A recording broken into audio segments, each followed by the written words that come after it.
केली का? हे बघा शेतकरी मित्रांनो, आपण हे मुक्त गोठ्यातून शेणखत आणलेलं आहे, पाहू शकता तुम्ही. आणि हे बघा इथं गोण भरलेली आहे संपूर्ण. इथं आहे बघा, ही गोण भरलेली आहे. ही गोण भरून पूर्ण आणलेली आहे. गोण दाखव. गोण भरलेली आहे, पाहू शकता शेणखताची. आणि आता मी हे शेणखत मिरच्यांना टाकणार आहे. 1 मिनिट बंद कर.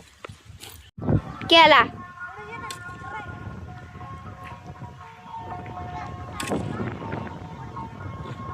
हे बघा, असं खत टाकून आहे ना, आपल्याला खत टाकून अशी भर लावायची आहे मिरच्यांना.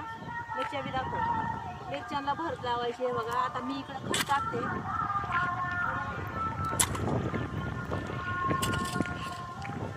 मिरच्यांना अशा पद्धतीने हे शेणखत टाकायचं बघा. आपल्याला हे शेणखत असं टाकून द्यायचं आणि त्याला भर लावायची आपल्या मिरच्यांना.